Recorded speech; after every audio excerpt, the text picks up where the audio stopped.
Jateng Gayeng Online Radio, dengerin Jateng dari mana saja. Jateng bicara Kang Mas dan Mbak Ayu. Hari ini spesial karena tamu kita yang sudah hadir, biasanya kan 1-2, ini sudah hadir bersama saya. Ada Ibu DRA Retno Sudewi, APT MSc MM selaku Kepala Dinas DP3AP2KB. Selamat pagi Ibu.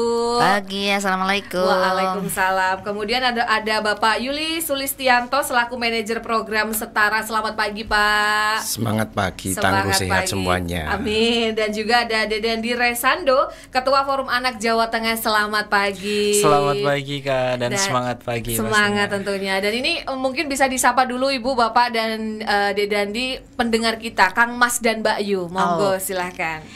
Kang Mas dan Mbak Yu di Provinsi Jawa Tengah dimanapun Anda berada. Salam dari kita semua, salam sehat. Sehat selalu ya. Hari ini bertiga sudah hadir bersama saya dan sepertinya ini sangat menarik, harus disimak, wajib nih Kang Mas dan Mbak Yu. Baik itu di live radio kita dan juga live YouTube di Jateng Gayeng Online Radio. Boleh dikirimkan pertanyaan, mumpung ada Ibu Retno Sudewi, kemudian ada Bapak Yuli dan ada Dedandi Resandi. Hari ini kita mau ngomongin apa sih? Jaga barang lawan Oksea dalam rangka memperingati Hari Internet di tahun 2024. Nanti kita akan ngobrol banyak. Kita tahan dulu, setelah ini ya, jangan kemana-mana, tetap di Jateng Bicara.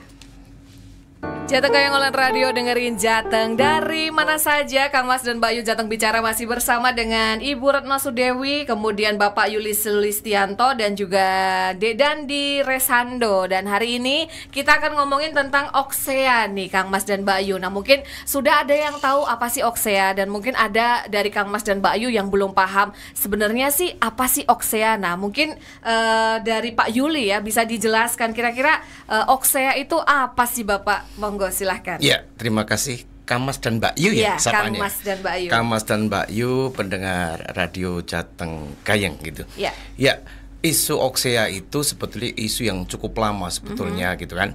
Namun kemudian ketika masuk ke ranah online gitu, ini seolah menjadi satu isu yang baru, di mana Oksea ini akan berbicara soal kekerasan, eksploitasi seksual di ranah online. Ya, berbagai bentuk tentu ini akan menjadi ancaman bagi anak-anak ketika mereka berselancar di internet. Nah ini yang menjadi penting hadirnya berbagai pihak, mulai dari anak-anak itu sendiri, kemudian pemerintah yang dalam hal ini yang bersinggungan langsung dengan tumbuh kembang dan perlindungan anak. Tentu ini menjadi hal yang harus didorongkan bersama-sama, termasuk mereka yang ada di akademisi, untuk menggerakkan bersama-sama. Mari kita jaga bersama-sama, mari kita lawan bersama-sama berbagai ancaman-ancaman kekerasan dan eksploitasi seksual di dunia online ini. Itu kira-kira seperti itu ya Pak ya. Nah karena kan ini ngomongin dari tahun ke tahun itu pasti berbeda. Apalagi sekarang ini generasi Gen Z ini kan mereka lahir sudah ada internet, bahkan kecil pun mainannya berbeda dengan dulu ya Pak ya. Nah apakah ini mengalami peningkatan atau seperti apa nih Pak? Iya, kalau kita lihat pada data di tingkatan pusat atau yang kemudian yang dipunyai oleh Bu Retno Sudewi di Dinas PPPA gitu ya, maka kekerasan seksual, saya baru bicara kekerasan seksual dulu ya, ini menduduki ranking yang tertinggi dibandingkan dengan berbagai kasus-kasus yang lain, bentuk kasus yang lain. Nah, yang kemudian harus kita sikapi, kekerasan seksual ini juga masuk pada ranah online tadi, itu ya. Nah, tentu ruang-ruang ini yang harus dipahamkan pada anak-anak agar kemudian mereka bisa saring apa yang kamu browsing, saring apa yang kamu posting. Betul. Mendorongkan kekuatan mereka untuk melihat posisi positif teknologi itu ada di mana, untuk dimanfaatkan menjadi kepelaporannya gitu ya. Tetapi di sisi yang lain, ketika kemudian ada konten-konten negatif yang menghampiri mereka, mereka sudah punya perisai. Mereka mampu minimal melaporkan bagaimana mekanisme pelaporan jika kemudian melihat kasus-kasus yang terjadi. Nah, kekuatan ini yang saya pikir juga harus dimiliki oleh generasi Z atau mereka yang kemudian para user-user yang lebih dari 7 jam barangkali ya. Betul. Menggunakan. Mungkin bahkan lebih ya Pak ya. Bisa lebih kan. Bisa lebih. Apalagi platformnya kan bermacam-macam konten yang dipunyai mereka. Betul. Bisa lebih dari 7 yang dimiliki, mulai dari WhatsApp, Instagram, TikTok, YouTube dan lainnya, dan lain sebagainya. Dan kebetulan kemudian hadirlah pemerintah dalam hal ini adalah dari DP3AP2KB untuk membantu. Nah, tentunya mungkin bisa disampaikan Ibu kebijakan-kebijakan atau apa sih kegiatan-kegiatan pendukung nih untuk penanganan Oksea ini sendiri, Bu? Tadi sudah disampaikan Pak Yuli ya. Jadi memang benar jenis kekerasan yang ada untuk anak di Jawa Tengah itu tertinggi adalah kekerasan seksual. Di tahun 2023 itu 49,1% sendiri. Kan ada jenis-jenis kekerasan, ada kekerasan seksual, kekerasan fisik, kekerasan psikis gitu. Nah, kalau untuk anak itu 49,1% sendiri dari jumlah kekerasan adalah kekerasan seksual. Ya, berarti ini kan sudah mulai genting ya. Nah, kita hubungkan dengan pengguna internet itu paling tinggi adalah anak usia 13 sampai 18 tahun. Nah, dari situ kan nanti bisa ada hubungannya nih. Ya, dari kekerasan yang tadinya tidak mengarah ke internet. Nah, pengguna terbanyak kan ternyata anak usia 13 sampai 18%. Nah, itu yang menjadi tanggung jawab kami selaku pemerintah, dan alhamdulillah bisa kerjasama dengan UNICEF dan Yayasan Setara. Dan kami ada, kalau untuk kebijakan itu kan ada sudah ada perda tentang perlindungan anak. Nah, di situ salah satunya adalah bagaimana kita ada pencegahan dan penanganan kekerasan tersebut. Ya, dari perda kemudian kita turunkan ada peraturan gubernur juga. Nah, salah satu syarat kita kan sudah menjadi provinsi layak anak nih. Di Jawa Tengah. Syaratnya adalah 35 kabupaten kota menjadi kabupaten kota layak anak. Salah satunya juga harus tidak ada bullying, tidak ada kekerasan lagi di sekolah-sekolah. Itu salah satu klaster di pendidikan. Nah, sehingga kami kerjasama juga dengan UNICEF dan Yayasan Setara, tentunya dengan Forum Anak. Bentukan dari dinas kami, bagaimana kita secara masif melakukan pencegahan dan penanganan yang ada di sana. Beberapa kali ada webinar, seminar, termasuk podcast gini. Ini untuk pencegahan, ya, supaya anak-anak itu tahu. Mereka kan, yang anak-anak kan jadi 2P nih, pelopor dan pelapor. Nanti Dandi bisa menyampaikan dari versi anak. Tapi yang pasti tidak bisa kita sendiri disalahkan hanya untuk anak saja, tetapi dari orang tua juga, pola asuh kan juga harus ada. Nah, sehingga ada beberapa memang yang kami tanganin, itu kita libatkan juga. Baik si korban itu adalah anak, tetapi orang tua juga perlu. Kenapa ini bisa terjadi, ada kekerasan seksual yang berbasis online tersebut. Nah, sehingga ada beberapa program tempat kami pencegahan, yaitu Ngopi Pena, ngobrol topik inspiratif perempuan dan anak. Kemudian di Provinsi Jawa Tengah juga sudah punya UPTD, Unit Pelayanan Teknis PPPA, Perlindungan Perempuan dan Anak. Ini yang dilakukan untuk penanganannya. Ya, jadi selain dari pencegahan tadi juga ada penanganan yang lebih intens lagi karena kita sudah mempunyai UPTD.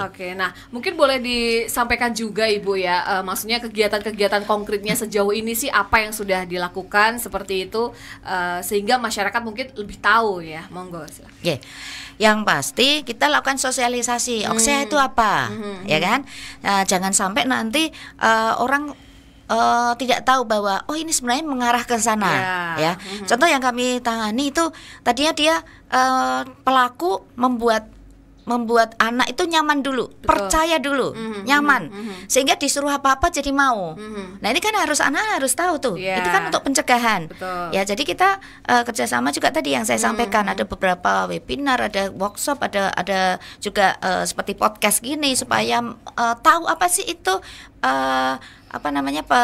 eksploitasi maupun pelecehan seksual yang dalam ranah daring itu seperti apa. Jadi kita harus dulu. Jadi nanti suruh video call untuk membuka baju mau kayak gitu. Nah, karena saking sudah percayanya kepada pelaku. Nah, tapi kita harus mengantisipasi. Nah, kita memang banyak kegiatan seperti di Care Free Day juga, nanti ada tema-tema seperti ini. Kemudian podcast yang tadi di Ngopi Pena itu mendatangkan narasumber, dan nanti pesertanya itu tidak hanya anak-anak, tapi juga orang tua. Oh, orang tua juga. Karena orang tua kan yang mendampingi si anak, jadi gejala si anak juga harus tahu dong. Orang tua tersebut. Betul. Jangan sampai sudah kejadian yang disalahkan hanya anaknya. Nah, para orang tua juga tahu, kemudian ini dari sisi pencegahan ya. Kemudian nanti dari sisi penanganan kami melakukan pendampingan bila sudah ada terjadi korban, itu kita melakukan pendampingan kepada si korban tersebut. Kita analisa juga, kita kaji juga kenapa, analisa situasi kenapa bisa terjadi seperti itu. Kemudian kita dampingi secara medis bila membutuhkan medis ya. Kan pasti ada kebutuhan untuk medis. Kemudian kita pendampingan juga secara psikolog, misalnya nanti bisa sampai ke ranah ke hukum. Ya. Dan yang penting adalah pada saat dia dikembalikan lagi ke lingkungan semula untuk sekolah. Jangan sampai anak ini juga merasa minder, dibully lagi, padahal dia kan korban. Nah, itu reintegrasi sosial kembali lagi ke lingkungan sekolah maupun lingkungan sekitarnya. Itu kan sangat penting. Nah, itu kita juga melakukan pendampingan sampai ke sana.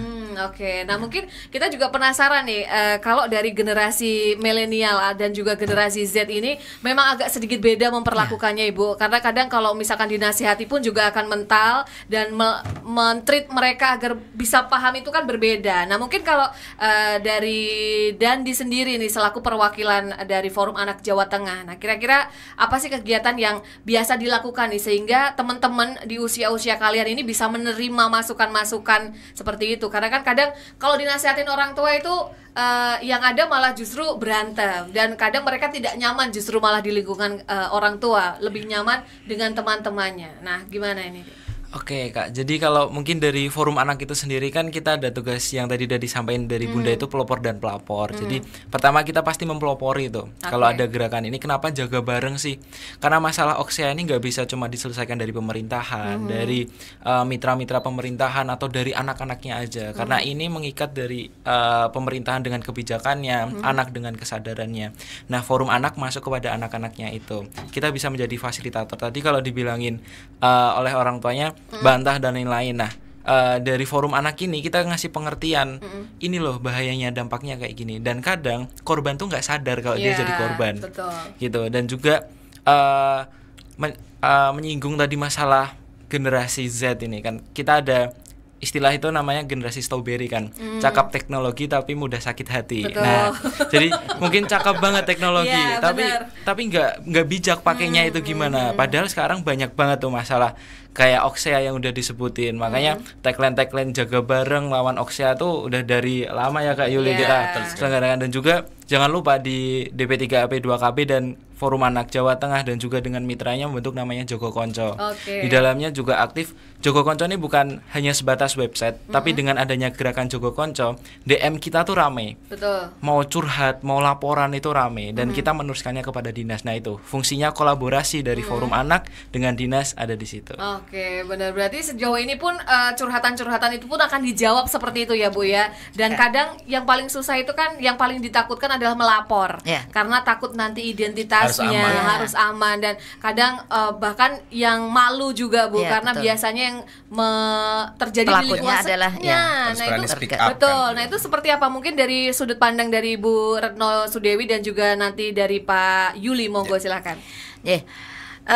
Sebelum itu tadi yang Dandi katakan, di Forum Anak itu kan punya kegiatan namanya Polling Anak Jawa Tengah. Ya, nanti secara detail biar Dandi. Saya yang ngutip di sini.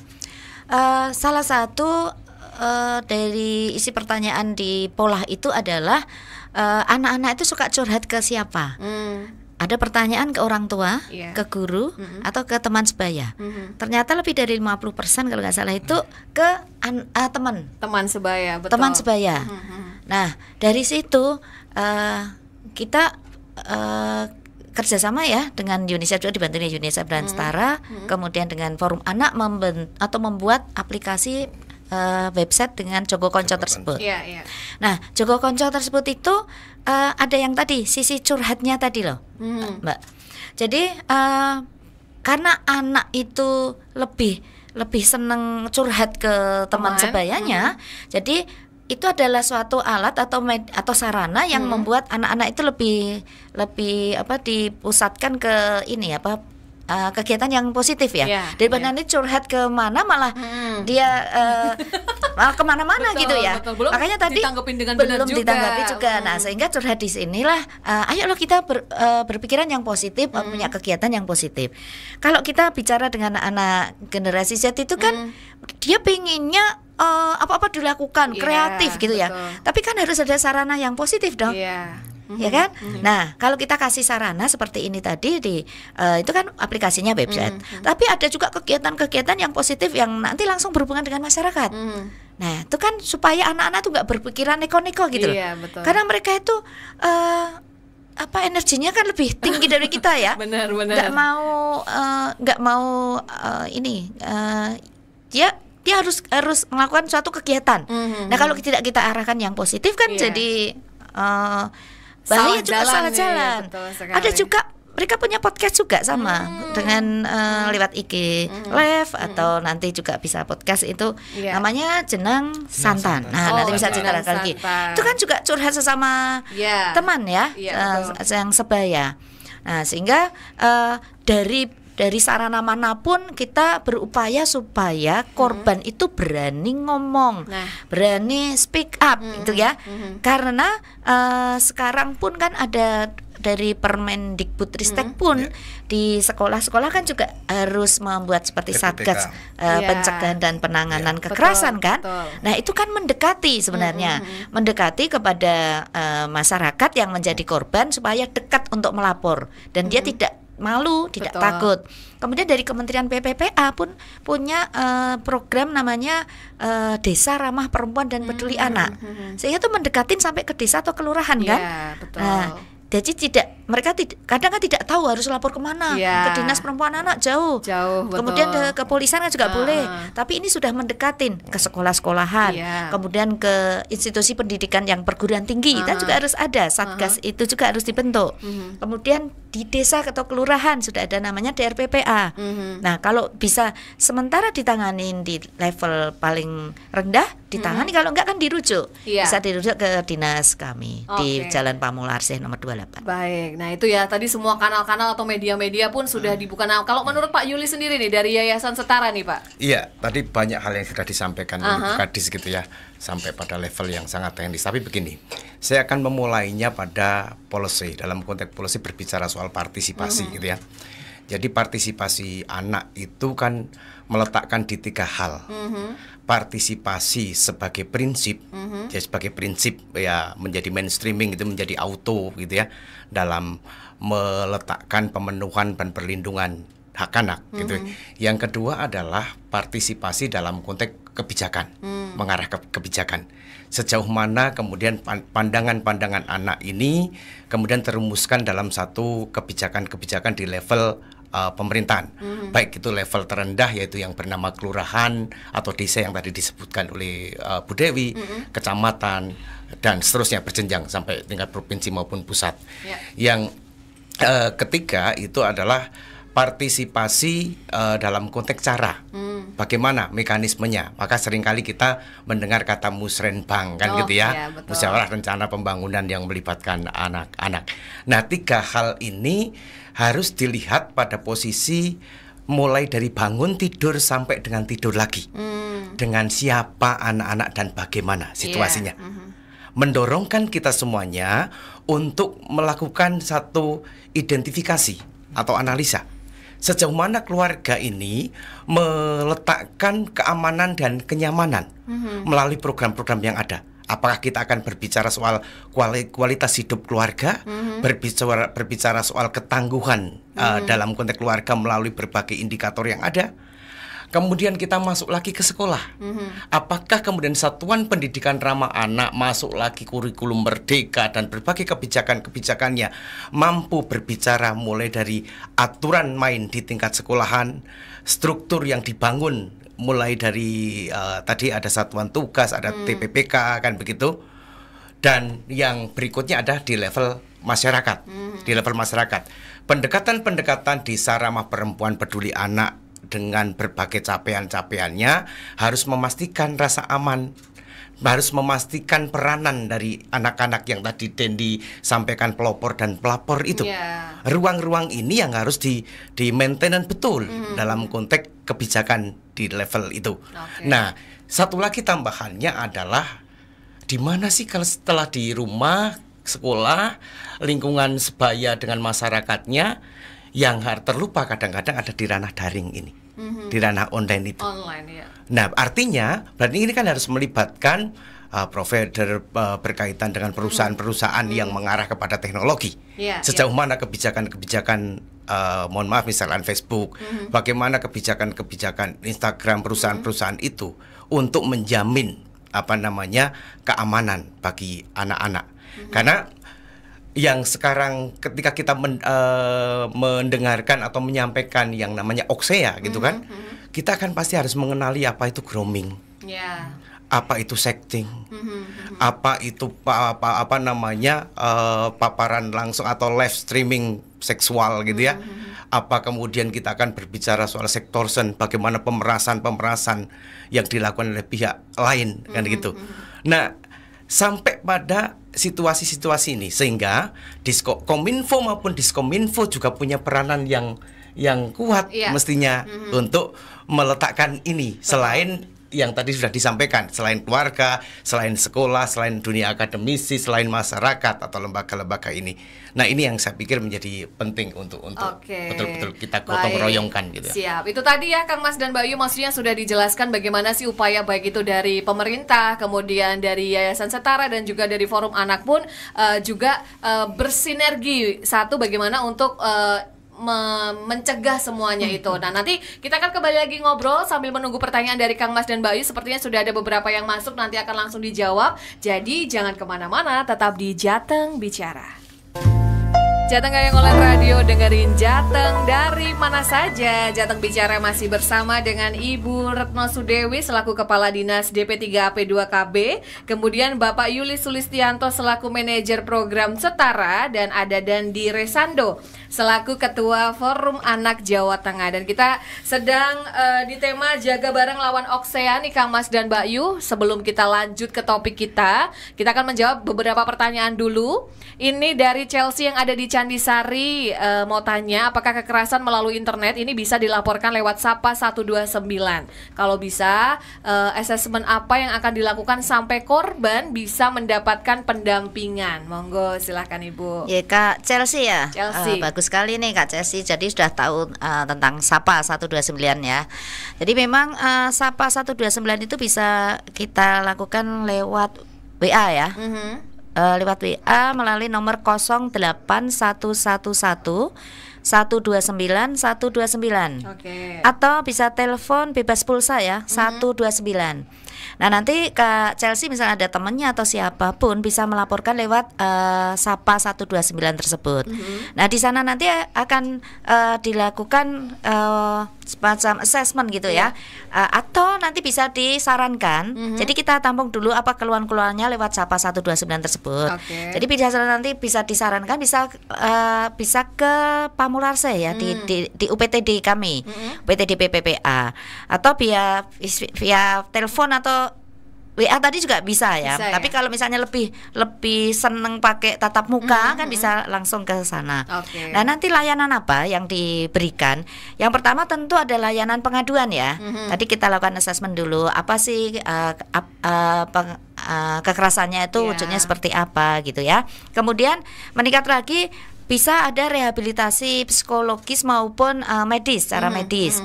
Kemudian kalau membutuhkan, kalau medis kan berarti kita ke rumah sakit ya. Nah, sampai ke sana, kemudian kalau membutuhkan dia perlu dilakukan rehabilitasi sosial sampai penginapan gitu, kita ada shelter. Jadi kita juga kerjasama dengan dinas sosial. Kalau yang rumah sakit tadi kita kerjasama dengan rumah sakit yang ada di Provinsi Jawa Tengah. Ada 7 rumah sakit Provinsi Jawa Tengah. Sedangkan untuk rehabilitasi psikologisnya di UPTD itu kan semuanya kebanyakan dari psikolog yang menanganin. Kemudian jika diperlukan sampai ke bantuan hukum dan penegakan hukum, kita juga ada pendampingan sampai ke sana. Nah, yang penting justru malah yang di reintegrasi sosial yang tadi saya sampaikan itu, bagaimana pendampingan sampai ke pemulihan, dia sampai kembali kepada masyarakat atau kembali ke sekolah. Ya kita juga tentunya kerjasama dengan dinas pendidikan. Kalau misalnya sampai ke dia harus kembali ke sekolahnya, biar dia merasa nyaman lagi ya si korban tersebut. Betul, dan jangan khawatir karena semuanya rahasia aman ya Ibu identitas aman akan dilindungi seperti itu. Betul. Satu lagi dari Pak Yogi, sejauh ini saya mendengar talk show ini banyak info yang baru yang saya dapat. Sebelumnya saya tidak pernah mendapat sosialisasi tentang hal ini. Saya pikir pemerintah dan jajarannya perlu lebih aktif dan lebih jauh lagi penetrasinya dalam memberikan sosialisasi terhadap atau tentang program layanan ini. Misal disampaikan waktu rapat bulanan RT, karena masih banyak warga yang pasif mencari informasi, apalagi kalau belum ada kasus yang terjadi. Monggo. Pak siapa tadi, mohon maaf? Yogi Tembalang. Pak Yogi, betul sekali Pak. Jadi kami dari Dinas Perempuan dan Anak tidak bisa sendirian.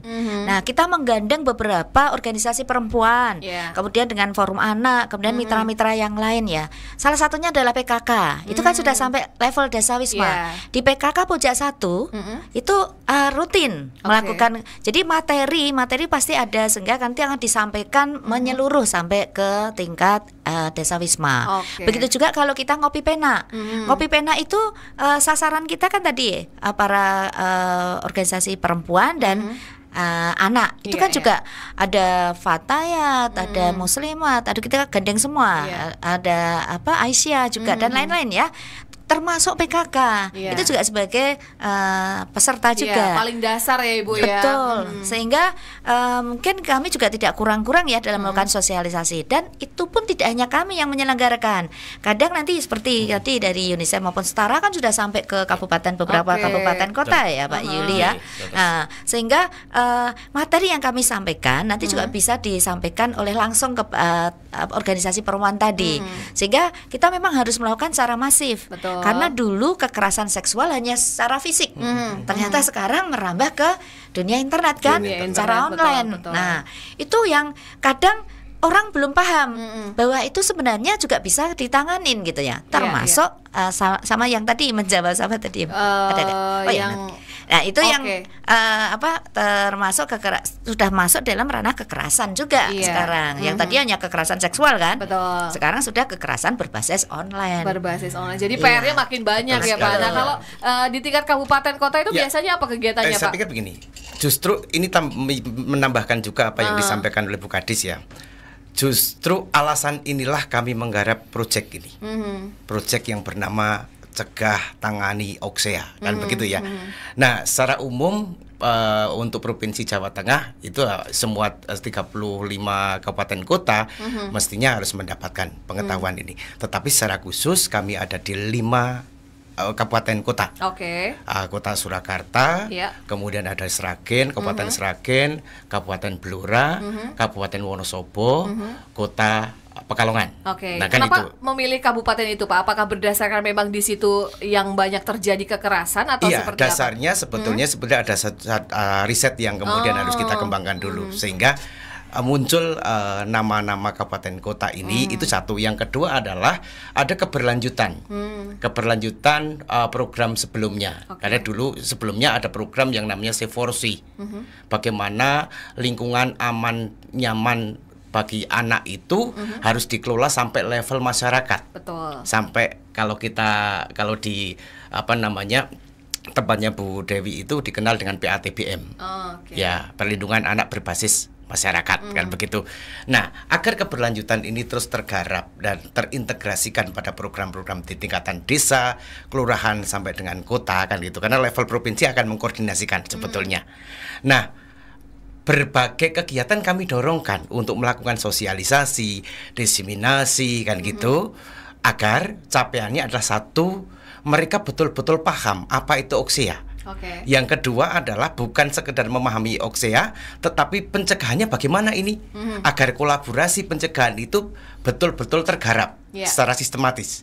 Yang ketiga adalah memperkuat lembaga-lembaga penyedia layanan.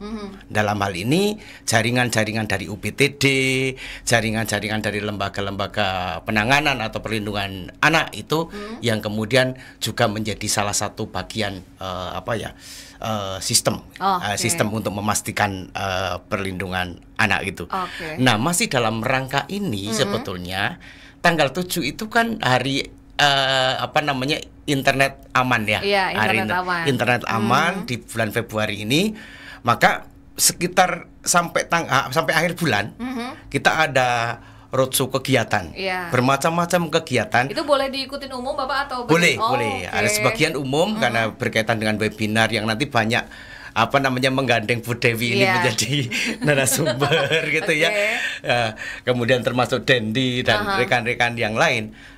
Proses ini daring dan luring karena yang sifatnya langsung kami juga harus bekerja sama dengan para SLB. Ini penting. Betul. Mereka anak yang berkebutuhan khusus itu juga harus mendapatkan pengetahuan ini karena mereka ada di ruang kerentanan risiko-risiko itu. Nah, itu rentetannya yang tadi sempat juga disinggung oleh Bu Dewi berkaitan dengan berbagai kegiatan-kegiatan selama di bulan Februari ini ya. Februari ini. Total ada sekitar 24. Oh, banyak juga ya, Pak ya. Kegiatan, termasuk kegiatan keterampilan ya, Den ya. Keterampilan hidup itu, keterampilan hidup. Kemudian bagaimana mengembangkan konten-konten yang itu bisa di-upload ke sosial media berkaitan dengan upaya jaga bareng. Jadi kegiatan positif seperti itu ya. Betul sekali. Nah, mungkin kita langsung ke Dendi nih. Mungkin tadi yang sudah disampaikan karena kan Dendi lebih langsung berterjun kepada anak-anak seusia mereka. Nah, boleh dijelaskan tadi ada pola dan juga jenang santan. Ini adalah kegiatan-kegiatan positif tentunya yang generasi Gen Z kita juga harus paham nih, Dendi. Boleh, silakan. Oke Kak, jadi tadi udah disinggung juga terkait pola. Pola itu sebenarnya singkatan dari kami itu Polling Anak Jawa Tengah. Nah, di Polling Anak Jawa Tengah itu kita kemarin di pola yang kelima kita terkhusus itu untuk gimana sih keadaan anak-anak tuh pakai internet, pakai media sosial. Tapi kita berangkat dari pola 5 itu karena ada pola 4 Kak. Sebenarnya. Di pola 4 itu respondennya memang 16.000. Dan 10.000 lebih itu pernah mengalami kekerasan. Nah, kok ini kayaknya serius, 16.000 kok 10.000-nya setengah lebih lah. Itu udah mengalami kekerasan online. Nah, maka dari itu kita tercetuslah ada pola yang kelima. Dan pola yang kelima ini ada 47.000 lebih responden yang mengisi. Itu anak-anak Jawa Tengah. 2 minggu ya? Iya, dalam waktu 2 minggu. Banyak juga ya ternyata ya. Dan itu kerjasama juga dengan Kemenak Provinsi dan juga Dinas Pendidikan Provinsi Jawa Tengah. Jadi kalau di Jawa Tengah ini kalau ada isu ya sebisa mungkin diselesaikan bersama-sama gitu. Dan dari 47.000 itu tadi juga disinggung anak-anak tuh pakai HP-nya tuh berapa jam sih sehari? Paling banyak itu 3 sampai 6 jam. Paling banyak 3 sampai 6 jam. Tapi ada yang lebih dari 9 jam juga sehari. Dan memang tadi aplikasi yang sering dipakai itu TikTok, browsing gitu dan lain-lain itu. Dan pasti anak lebih memiliki lebih dari 2 di device-nya itu memiliki media sosial. Nah, kenapa tadi juga dalam rangkaian hari internet ini dari Kak Yuli juga menyampaikan kita ada webinar, ada live Instagram, podcast dan lain-lain karena lawan kita tuh online. Betul. Kenapa nggak kita lawan pakai online juga? Nah, itu adalah terobosan juga dari dinas, dari Setara dan juga mitra dari Setara, UNICEF dan juga dari Forum Anak. Kita kolaborasi dengan adanya ini kita harapkan ya kita lawan bareng-bareng gitu Oksea-nya. Terus ada juga terkait konten nih, konten yang seharusnya anak-anak tuh nggak pingin nonton. Betul. 39.000 anak dari responden 47.000 anak itu nggak pingin nonton porno. Tapi yang ada porno itu kan kadang konotasi porno itu kan luas ya. Ada iklan yang sedikit terbuka seperti itu, yang harusnya anak-anak itu nggak tonton kayak gitu. Betul. Kemudian iklan itu nggak dicari, tiba-tiba muncul aja. Ada sendiri gitu ya. Dan lain-lain. Terus pelecehan yang didapatkan itu anak-anak sering nggak sengaja dikirimin video atau gambar porno. Seperti tadi yang dijelaskan sama Kak Yuli, kadang tuh anak-anak itu sendiri nggak tahu kalau itu tuh kekerasan. Dia cuma dikirimin itu, wah ya udah dikirimin aja, padahal itu dia ngerasa nggak nyaman dan lain-lain. Terus lebih parahnya lagi, dia mungkin saking cintanya sama pacarnya itu disuruh minta pap-up dan lain-lain, ya dikirim aja gitu, padahal nggak tahu itu potensinya sextortion luas. Dia nggak ngasih lagi minggu depan, yang ini tak sebarin loh. Terus pengalaman Kak Yuli, kita di Pemalang, kita sosialisasi Oksea dan Jogo Konco di orang yang pacaran. Jadi kita sosialisasi langsung di lapangan, di Vanjatur itu ada orang pacaran, Kak izin mau kita sosialisasi. Nah, sosialisasi kita Oksea. Jadi kita langsung ke anak-anaknya dan langsung ke apa ya, ibaratnya kayak wah ini kayak ada rentan nih pada buat user langsung. Iya, langsung gitu. Dan juga ada jenang santan. Jadi kalau di DP3A, di forum anak itu, kalau yang podcast kan kalau di DP3A itu kan ada ngopi penak. Nah, kita kayak wah kayaknya judulnya makanan juga enak nih, kayak makanan atau minuman, jenang santan gitu. Terus kita udah menggait Rohis Jawa Tengah juga, forum OSIS Jawa Tengah kita juga udah, dan juga genre juga udah juga, dan kita berikutnya ini baru merencanakan dengan UNICEF dan DP3. Dan ini kegiatan yang memang bagus ya, karena memang harus disasar langsung terjun ke anak-anak, karena generasi mereka ini kan ya agak susah-susah gampang tadi ya Pak ya, kalau dinasihati cepet tersinggung, tapi ya bagaimana gitu ya. Kita akan kembali menjawab pertanyaan dari Kendal, ada Fahmi, pengen tahu bagaimana dengan penegakan hukum terhadap pelaku kejahatan internet yang menyasar ke anak-anak ini, apakah sejauh ini mereka bisa ditangkap, ditindak atau dihukum? Payung hukumnya sudah kuatkah? Monggo silakan Ibu mau menjawab. Pak Yuli silakan. Ya, Ibu dulu. Ya, kalau untuk payung hukum kan pasti ada ya. Ada undang-undang ITE, undang-undang perlindungan anak gitu ya. Cuma memang lebih susah ya, lebih susah untuk mencari pelaku tersebut, kadang nggak kelihatan. Nah, makanya ini yang harus butuh kerjasama. Kemarin kami menanganin di mana untuk bukti itu malah karena ketakutan korban, HP-nya dijual. Ada juga yang langsung diblokir, terus kemudian dihapus. Nah, seperti itu kan juga karena ketidaktahuan masyarakat juga sih. Sebenarnya seperti itu, kalau misalnya memang dia sebagai korban, pada saat melaporkan ya bukti-bukti tersebut jangan dihilangkan. Nah, bagaimana? Karena ketakutan sendiri. Nah, salah satunya kan seperti itu. Ya, mudah-mudahan aja dengan sekarang kan juga dari Kominfo juga ada undang-undang dari ITE tersebut, kemudian undang-undang perlindungan anak untuk memperkuat, untuk mencari si korban tersebut ya. Nah, mudah-mudahan saja sih dengan keterbukaan cara hukum, melek hukum ya, masyarakat ini, jadi dia harus mempertahankan tadi bukti-bukti yang ada, atau mungkin kalau ada kejadian itu screenshot dulu aja, jadi bisa disimpan gitu loh, tidak langsung hilang. Nah, itu yang harus kita pahamkan juga kepada masyarakat. Misalnya mereka jadi korban, ya bukti-bukti tersebut jangan dihilangkan sendiri, ya kan. Kemarin waktu kami menangani seperti itu, karena mereka merasa takut, malu, malah dihapus. Seperti itu. Dan berarti benar ya, Pak Fahmi yang ada di Kendal, untuk hukum, payung hukum dan segalanya sudah aman ya. Iya, Pak Fahmi, mudah-mudahan nanti kalau misalnya Pak Fahmi juga bisa menjelaskan ke beberapa di lingkungannya ya, dengan secepatnya melaporkan itu akan lebih mudah melacak ya, lebih cepat melacaknya. Mungkin Pak Yuli ingin menambahin, silakan. Iya, betul sekali bahwa ada berbagai undang-undang kita yang mampu kita integrasikan gitu ya.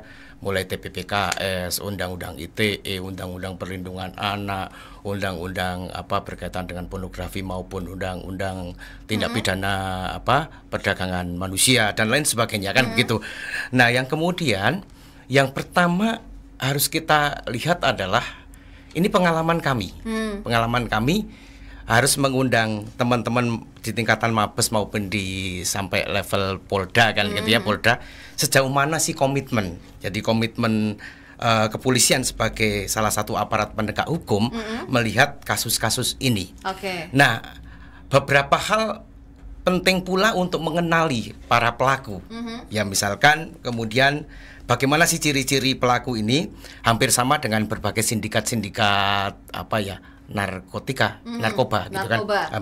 Pelaku bisa siapapun, usia, status pekerjaan, status ekonomi, sosial, budaya, suku dan lain sebagainya. Bahkan bisa jadi orang terdekat tanpa diketahui kan gitu ya. Kemudian pelaku menggunakan teknologi untuk berlindung kejahatannya, misal menggunakan proxy, Tor, menggunakan penyimpanan di cloud. Nah, ini yang menjadi satu ruang aman bagi si pelaku gitu kan. Kemudian pelaku berjejaring dengan sindikat internasional. Bahkan bisa juga dia melakukan kejahatannya atas dirinya sendiri. Pelaku juga selalu mencoba untuk tidak dikenali identitasnya.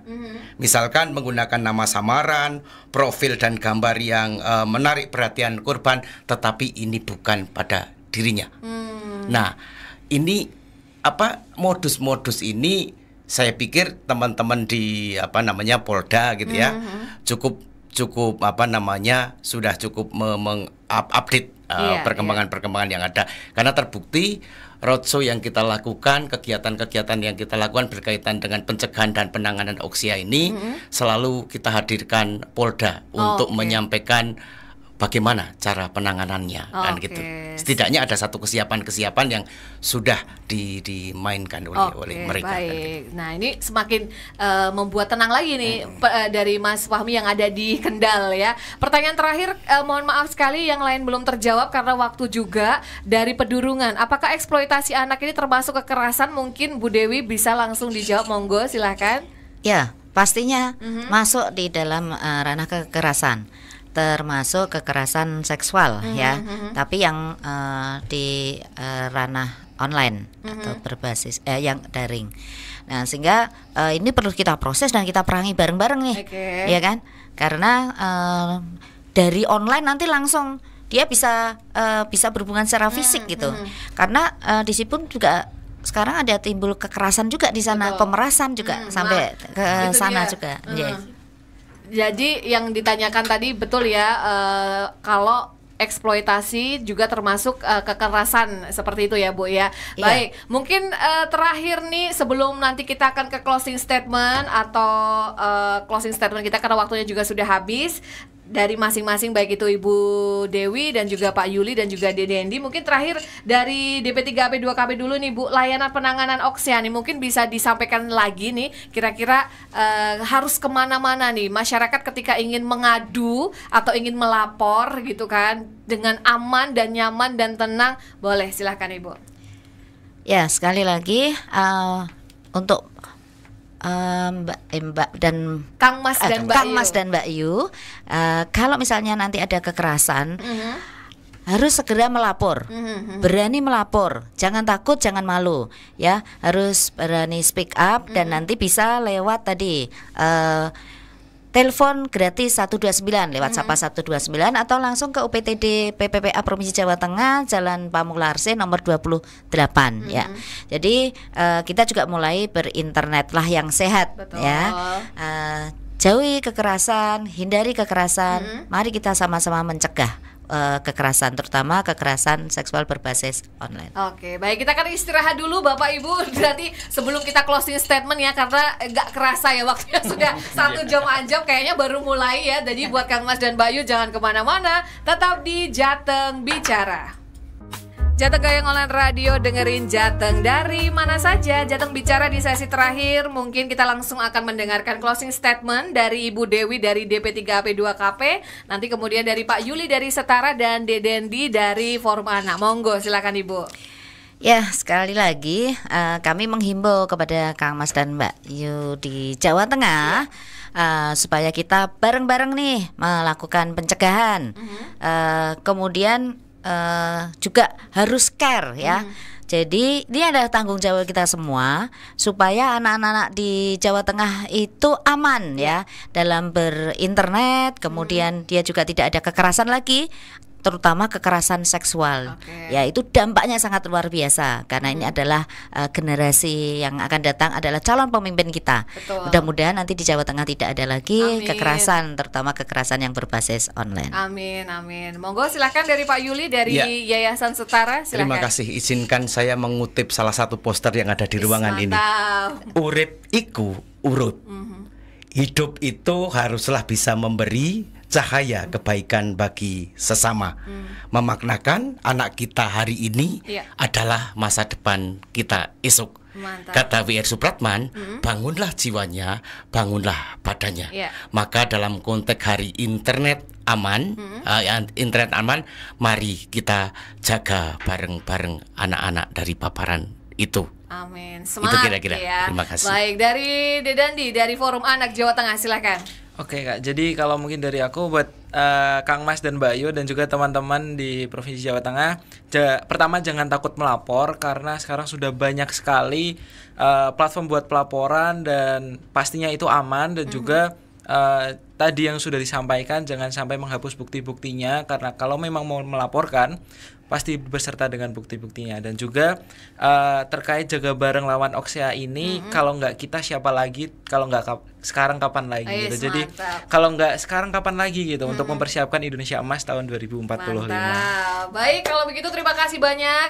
Ini sangat bermanfaat sekali informasi hari ini dan juga banyak ilmu baru tentunya buat Kang Mas dan Mbak Yu juga. Dan buat Kang Mas dan Mbak Yu yang mungkin terlambat mendengarkan siaran radio, jangan khawatir karena kita akan posting permanen di YouTube kita. Jadi nanti bisa langsung disimak di mana-mana pelayanannya, kemudian nomor-nomor mana yang bisa dihubungin semuanya ada di situ. Kalau begitu, saya Risti dan juga Ibu Dewi dan Pak Yuli dan Dedandi undur diri dari Jateng Bicara. Mohon maaf kalau ada salah-salah kata. Selamat siang dan wassalamualaikum warahmatullahi wabarakatuh. Waalaikumsalam warahmatullahi wabarakatuh.